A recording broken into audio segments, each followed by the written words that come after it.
William Morrow and HarperAudio present the Jay Crownover Book Set 2, featuring Nash, performed by Paula, Costello, and Tad Branson. Rowdy, performed by Alexandra, Marcuse, and Cody Hammersmith. And Asa, performed by Christian Fox and Kendall Harper.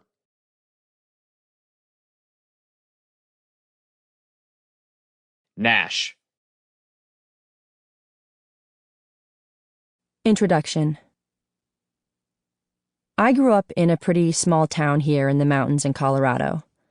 It was a pretty place, but I stuck out like a sore thumb, which wasn't always the easiest thing to handle. I have always had my own style, marched to the beat of my own drum, wrote my own rule book, and pretty much forged my own path. I developed a thick skin and pretty rock-solid sense of who I was and what I was about early on. I had to, or I would have fallen victim to thinking what others said about me or thought about me held any water. That was years and years ago, and still that time, those feelings stick with me. I know this isn't the case for everyone, that some people have never been judged unfairly, but many have, and they know that mean words and hateful actions are so much more far-reaching now with the world all being connected by a keyboard and a computer monitor. It gets tougher and tougher to brush off negativity and pessimism. Trying to love yourself, to know your own value and worth, is something I think a lot of young girls struggle with, and that can definitely flow into adulthood. We all have things that set us apart, make us special, make us who we are, and I would love to see those things celebrated and enjoyed across the board. Let that freak flag fly, or whatever equivalent you have.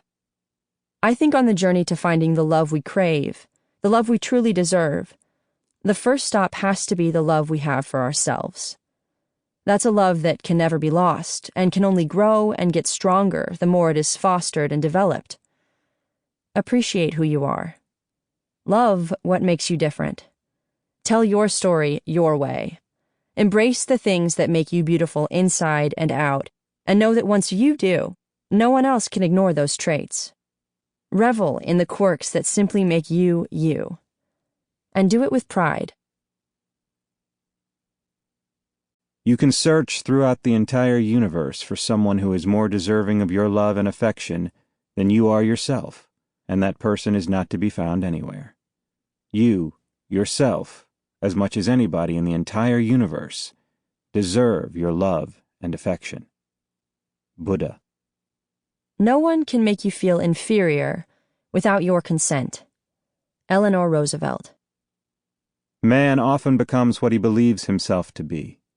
If I keep on saying to myself that I cannot do a certain thing, it is possible that I may end by really becoming incapable of doing it. On the contrary, if I have the belief that I can do it, I shall surely acquire the capacity to do it, even if I may not have it at the beginning. Mahatma Gandhi. The eyes of others are prisons. Their thoughts are cages. Virginia Woolf. To love oneself is the beginning of a lifelong romance. Oscar Wilde. I celebrate myself and I sing myself. Walt Whitman. Love yourself first, and everything else falls into line. You really have to love yourself to get anything done in this world. Lucille Ball. Prologue. Saint. High school. Not the best years of my life. There's a moment in every person's life, a point in time that will alter the course they are on, the path they are traveling forever. The night of Ashley Maxwell's birthday party my senior year in high school was mine. I wasn't the type of teenager that went to wild parties. I didn't drink and didn't mess around with drugs and boys, so really there was no point in me going. I was also painfully shy, overweight, and awkward in my own skin that tended toward ugly breakouts and flushed bright red whenever anyone tried to engage me in conversation. The halls of high school were torture for a girl like me, but I suffered through it mostly unscathed because I knew when to keep my head down and... Sample complete. Ready to continue?